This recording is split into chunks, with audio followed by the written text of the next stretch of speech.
الحمد لله الذي أنزل الفرقان خلق الإنسان وعلمه البيان أشهد أن لا إله إلا الله وحده لا شريك له ونشهد أن سيدنا وسندنا وحبيبنا ومولانا محمدا عبده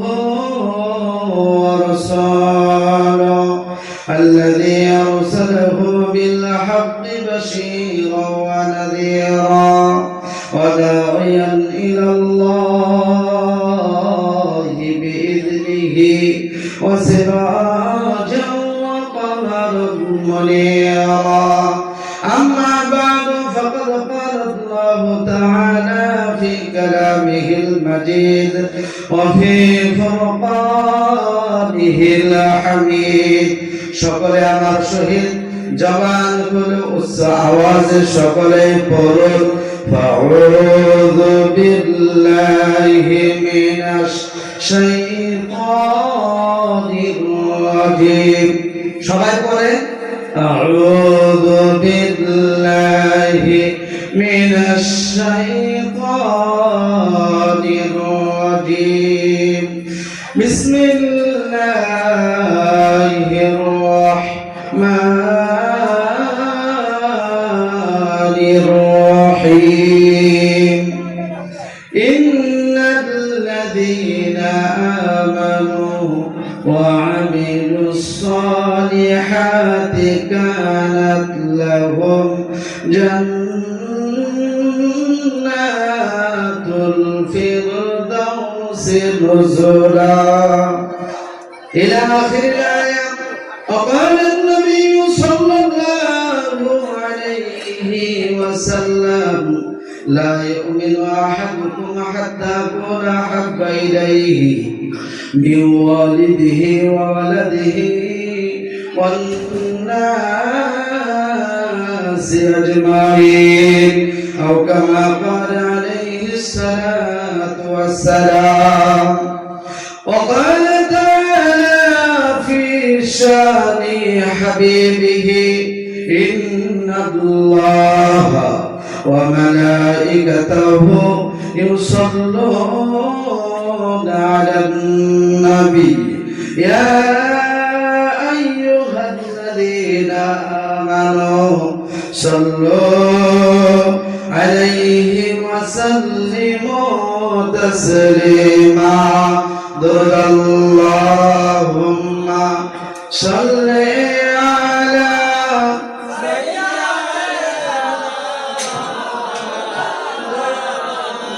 কেউ জবান বন্ধ রাখবেন না সকলে মুহাব্বতের সহিত দরুদ পাঠ করুন আল্লাহুম্মা সাল্লি আলা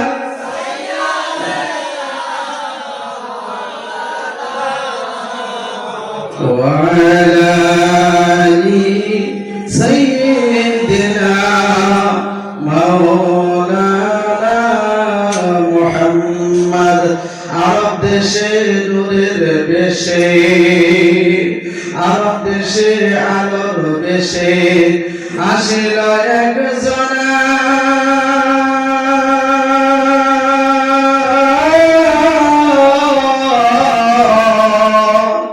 তার বরসে লোহা বসলে লোহা হয় সোনা আরব দেশে নূরের বেশে আসিল একজনা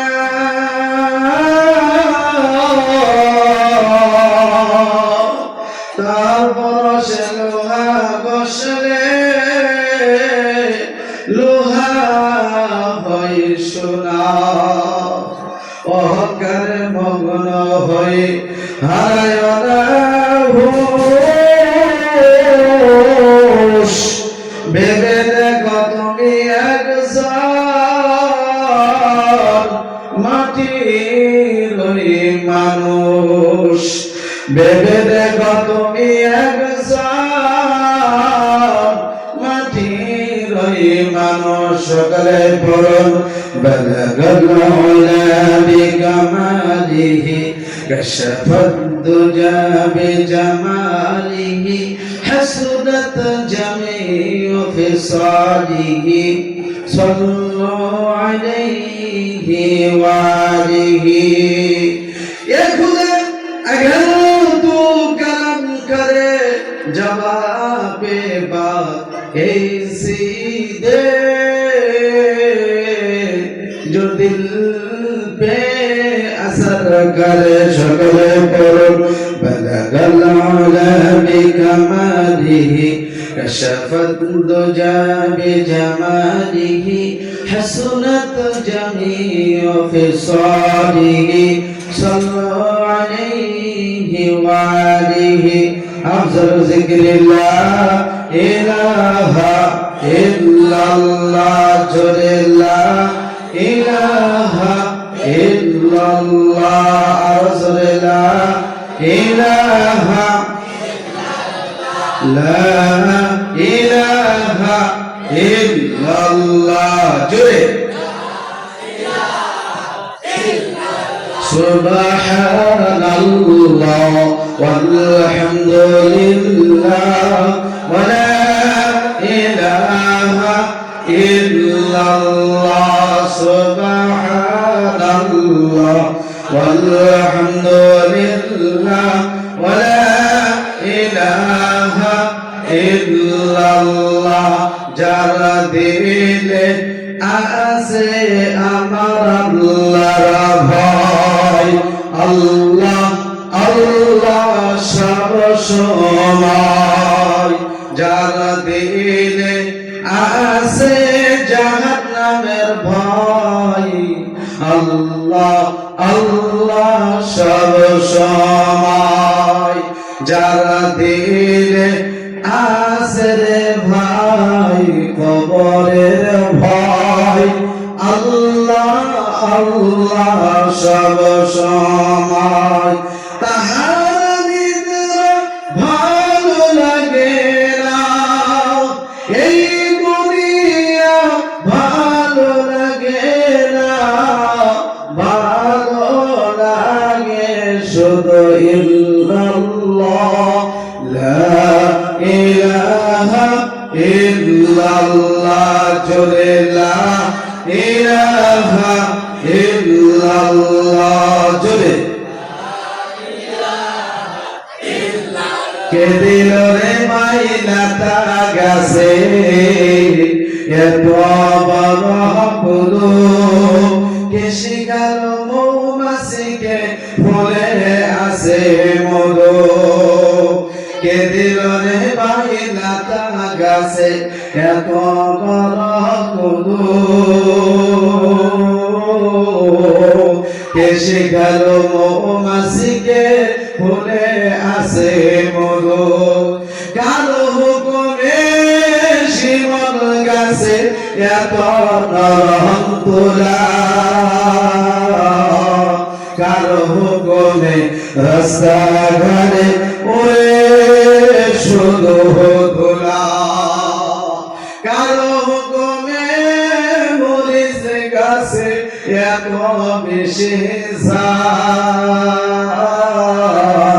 কারো হুকুমে ভাদ্র মাসে পাকে শুধু তাল চিন্তা করে দেখো রে ভাই এসব কিছু মহান প্রভুর দান আল্লাহ তাআলার দান সিল্লা কোন থেকে না প্রিয় মুসলমান আজকের পবিত্র জালিসুর রহমানের আপনাদের নির্ধারিত নির্বাচিত সুনাম ধন্য সুযোগ্য মহামান্য সভাপতি সাহেব মঞ্চ অপবিষ্ট আকাশের নক্ষত্র সমুদ্র হযরত ওলামায়ে কেরাম হফাজে আজম শিক্ষিত ভদ্রমণ্ডলী আমার সম্মুখে বসে থাকা আমার আব্বা জানের বয়স 17, আব্বা জানের আমার যুবক ভাইয়ের আমার কলিজার টুকরা, আমি যুবকদেরকে অন্তত ভালোবাসি কারণ আমি একজন যুবক। আমার কলিজার টুকরা যুবক ভাইয়ের আমার পর্দার আড়ালে থেকে সম্মানিতা মা এবং বোনেরা আমার খুশি খুশি ছেলেরা, যেহেতু এই দইপাম নিবাসী আমি নতুন এসেছি, আগে কখনো আসি নাই, আপনারাও মনে হয় আমাকে দেখেন নাই। যারা ইউটিউব চালান, ফেসবুক হয়তো তারা দেখতে পারেন, বড় কথা না, কারণ ইউটিউবে রাকিবুল হুজুর মানলেই পাওয়া যায়। প্রিয় হাজির, যেহেতু আমি নতুন এসেছি, পুনরায় ইসলামিক শুভেচ্ছা জ্ঞাপন করছি। আসসালামু আলাইকুম ওয়া রাহমাতুল্লাহ। জবাবটা নাই, বেমারের মতো আওয়াজ। সালাম মানে কি জানেন? সালাম মানে হলো, ও প্রিয় মুসলমান, সালাম মানে হলো শান্তির দোয়া দেওয়া আর শান্তির দোয়া নেওয়া। জোরে কান সুবহানাল্লাহ। শান্তির দোয়া, আসসালামু আলাইকুম ওয়া রাহমাতুল্লাহ। আল্লাহ তোমার উপরেও শান্তি রহমত নাযিল করুন। ওয়া আলাইকুম আসসালাম ওয়া রাহমাতুল্লাহ। আল্লাহ তোমার উপরেও শান্তি রহমত বরকত নাযিল করুন। জোরে বলেন সুবহানাল্লাহ। এর চাইতে বড় দোয়া কিছুই হতে পারে না। চিল্লাবেন ঠিক কি না? তাহলে সালামের জবাব জোরে সোরে কেন দেন না?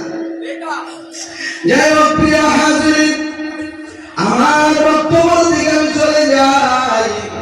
যেহেতু রাত প্রায় 11:30 হয়ে গেছে, আধা ঘন্টার মধ্যে আমার বক্তব্য আমি শেষ করব। বন্ধুগণ, লম্বা আলোচনায় ও প্রিয় মুসলমান, দইপামের মুসলমান মা বোনেরা আমার, ও যুবক ভাইরা আমার, ও মুরব্বি চাচা জানেরা আমার, দিলের কান লাগায়া কথাটা শুনিয়া রাখেন, জানিয়া রাখেন।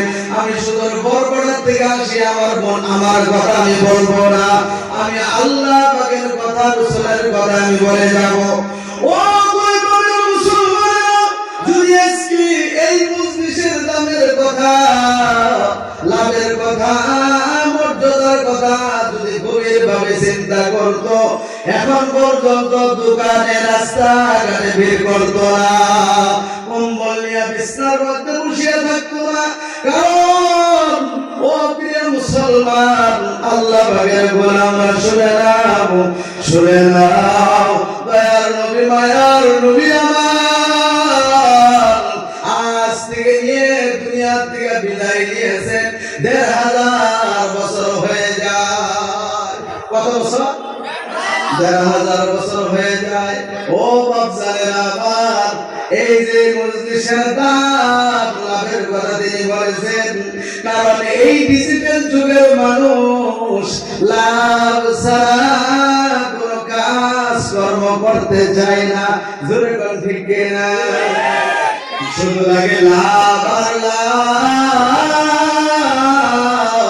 ও দইপামের মুসলমানেরা শুনে নাও, ১৫০০ বছর আগে দয়ার নবী, মায়ার নবী আমার বলেছেন, তিনার পবিত্র জবানে ঘোষণা করেছেন, মাজালিসুল ইলমি হিয়া রাউদাতুম মিন রিয়াদুল জান্নাহ। একটু জোরে জোরে বলা যাবে না সুবহানাল্লাহ? ও প্রিয় মুসলমান, দয়ার নবী আমার, মায়ার নবী আমার একদিন সাহাবাদেরকে বললেন, ও সাহাবারা শুনে নাও, শুনে নাও, তোমরা বেশি বেশি জান্নাতের বাগানে বসে যাও। কিসের বাগানে? জান্নাতের বাগানে। আমার কথা বোঝা যাইতেছে? গভীর মনোযোগ, আমি খুব ইম্পর্টেন্ট কথা বলবো, ওটা আমি করবেন না, গভীর তথ্য আপনাদেরকে দিব। দয়ার নবী, মায়ার নবী আমার, এই তো ওটা আমি করে গা। আসল কথা হলো, রং তামাশার আগে, রং তামাশা ভালো লাগে, হাদিস কুরআন কিছু লোকের ভালো লাগে না। ও প্রিয় মুসলমান, শুনে রাখিয়া দেন, জানিয়া রাখেন, দয়ার নবী, মায়ার নবী আমার সাহাবাদেরকে বললেন, ও সাহাবারা, তোমরা জান্নাতের বাগানে বেশি বেশি বসে যাও। সাহাবারা প্রশ্ন করলেন, ইয়া রাসূলুল্লাহ, ইয়া হাবিবাল্লাহ, হুজুর, আমরা জান্নাতের বাগান কোথায় পাবো গো হুজুর? জান্নাতের বাগান কোথায় পাবো? দয়ার নবী, মায়ের নবী আমার বললেন, আমি যে জায়গায় দাঁড়াইয়া খুতবা দেই, ওই মেহরাব থেকে নিয়ে আমার হুজরা পর্যন্ত হলো দুনিয়ার জমিনে রিয়াদুল জান্নাহ, জান্নাতের একটি হিস্সা। এটা কোথায় জানেন? আমেরিকা যান, জাপান, লন্ডন, বাংলাদেশ, পাকিস্তান, আপনি সারা ওয়ার্ল্ড ঘুরলেও পাবেন না। সেটা হলো মদিনায় মসজিদে নববীর মধ্যে, যে জায়গার মধ্যে দাঁড়ায় নবী আমার খুতবা দিতেন, ওই জায়গা থেকে নিয়ে নবীজির হুজরা পর্যন্ত হলো জান্নাতের একটি টুকরা। জোরে জোরে বলুন সুবহানাল্লাহ।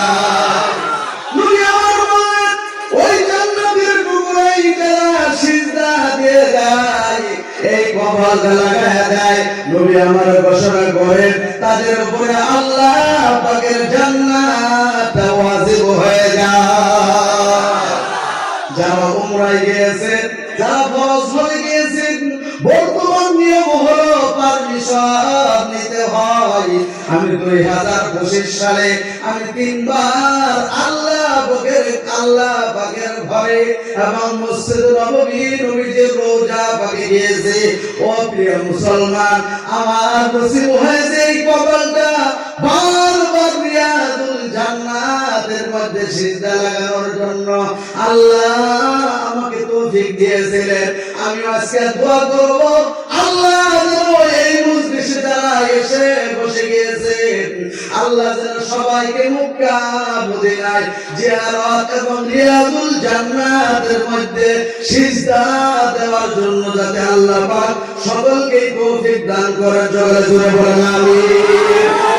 ও প্রিয় মুসলমান, নবী আমার বললেন, ওই রিয়াদুল জান্নাহ দুনিয়ার জমিনে সত্যিকারের একটা জান্নাতের জায়গা, জান্নাতের একটি টুকরা। সেটা হলো মসজিদ নববীর মধ্যে রিয়াদুল জান্নাহ, নবীজির মেহরাব থেকে নিয়ে নবীজির হুজরা পর্যন্ত যে জায়গায় নবী আমার ঘুমায় আছেন। জোরে জোরে বলুন সুবহানাল্লাহ। নবী আমার বললেন, ও সাহাবা, দুনিয়ার জমিনের মধ্যে যে জায়গায় কোরআন এবং হাদিসের আলোচনা করা হয়, ওই জায়গার মধ্যে যারা বসিয়া যায়, ওই মজলিসটা সাধারণ কোন মজলিস নয়, সাধারণ কোন মজমুআ নয়। ওই মজলিসটাও হলো জান্নাতের বাগান। ও প্রিয় মুসলমান, দৈবানের মুসলমানেরা, আপনারা আওয়াজ করে জবাবটা দিবেন। এখন নবীজির কথা মোতাবেক আপনারা জান্নাতের বাগানে বসা আছেন। আপনারা জান্নাতের বাগানে বসতে পেরে খুশি না বেজার? কম না বেশি? কেন খুশি? হাত তুলে মারলে দেখা যায়। সবাইকে কবুল করুন, সকলে জোরে বলে আমিন। ও প্রিয় মুসলমান, নবী আমার আরো বলেছেন, মাজলিসুন ফিকহি খায়রুম মিন ইবাদাতি 60 সানাতান। এই মজলিসের মধ্যে যারা কিঞ্চিত সময় লাগায়, লাগানোর সাথে সাথে তার নামে আমলনামার মধ্যে 60 থেকে নিয়ে 70 বছর নফল কবুল হওয়া ইবাদতের সব লেখা হয়ে যায়। জোরে জোরে বলুন সুবহানাল্লাহ। ও প্রিয় মুসলমান, তাহলে মৃত্যুর আগ পর্যন্ত এরকম জান্নাতের বাগানে কে কে বেশি বেশি বসবো? একটু হাত তুলে আমার আল্লাহকে দেখায় দাও। নারে তাকবীর। এখন একটা যুক্তি দিলে, উদাহরণ দিলেই বুঝতে পারবেন, যারা দোকান পরে আছে, এখন বাড়ির মধ্যে বসা আছে, তারা ভাগ্যবান না আপনারা ভাগ্যবান? যুক্তি দিলেই বুঝতে পারবেন। ও প্রিয় মুসলমান, আমার আপনার গাঁয়ে গ্রামে মা বোন আছে না না? আমাদের ঘরে মা বোন আছে না না? আমার মা বোনেরা ভর্তি করিয়া হাউস করে হাঁস মুরগি চড়াই, পালে কি পালে না? পালে না? মা বোনেরা দেখবেন একদিকে নিয়ে 15টা 20টা ডিম যখন জড়ো হয়ে যায়, আমার মা বোনেরা ওই ডিমগুলা যখন মুরগি হাঁস কুচিয়া হয়, কুচিয়া হওয়ার পরে ওই ডিমগুলা দিয়া মুরগিরা হাঁসটা বসায় কি বসায় না? বসায় না গো? দেখবেন গ্রামের মধ্যে পাওয়া যায় ওই ডিমগুলা ওই মুরগির পেটের নিচে 1 মাস 20-25 দিন 1 মাস থাকার পর ওই ডিমের থেকে সুন্দর সুন্দর পুরান্ত বাচ্চা ফুটিয়া বাইর হয় কি হয় না? হঠাৎ করে মা বোনেরা 15 দিন 20 দিন যাওয়ার পর ওই মুরগি হাঁস মুরগির ডিম চেক করতে যায়, যে দেখে কয়টা ডিম উঠলো আর উঠলো না। চেক করে দেখে সাইড দিয়া 3-4টা ডিম থাকিয়া যায়। ওই ডিমগুলা 10-15 দিন যাওয়ার পর আপনি নষ্ট কাঞ্জা হয়ে যায়। এর কারণ কি জানেননি বন্ধুগণ? ওই যে মুরগিটা বসাইছেন, ওই মুরগির পেটের নিচে পাখার নিচে যে ডিমগুলা ছিল, ওই ডিমগুলার ভিতর থেকে পুরান্ত বাচ্চা পড়িয়া বাইর হয়। হঠাৎ করিয়া 2-1টা ডিম সাইডে থাকিয়া যায় বন্ধুগণ, ওই ডিমগুলা অটোমেটিক নষ্ট হয়ে যায়, কাঞ্জা হয়ে যায়। আর মা বলে কানের মধ্যে লাড়া দিয়া বলে, এটা পাতলা হয়ে গেছে লরে, এটা থেকে বাচ্চা আশা করা যায় না। ওরকম কাঞ্জা ডিম, নষ্ট ডিম যদি এই মজলিসের মধ্যে একটা যদি ভাঙ্গা হয়, আমাদের বড় থাকা মুশকিল হয়ে যাবে। কারণ কাঞ্জা ডিম, নষ্ট ডিমের দুর্গন্ধটা কম না বেশি? অনেক বেশি দুর্গন্ধ বন্ধুগণ। ও দুই পাবের মুসলমান ভাইরা আমার, যারা এসে গেছে তারা ফুটন্ত বাচ্চার মতন, তাদের দ্বারা সমাজের উপকার হয়। যারা আসে নাই, স্টেজের বাইরে সামিয়ানার বাইরে যারা আছে, তারা হলো কাঞ্জা ডিম, নষ্ট ডিমের মতন, তারা হলো পচা। চিল্লা ঠিক কিনা? তারা নষ্ট।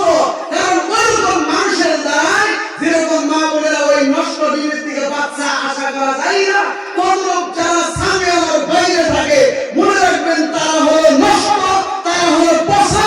তাদের দ্বারাই কোনদিন সমাজের উপকারের আশা করা যায় না। চিল্লা ঠিক কিনা? যারা এসেছেন তারা ভাগ্যবান, যারা আসে নাই তারা হলো হতভাগা, কপাল পোড়া মুসলমান। ও প্রিয় মুসলমান বাপ জানেরা।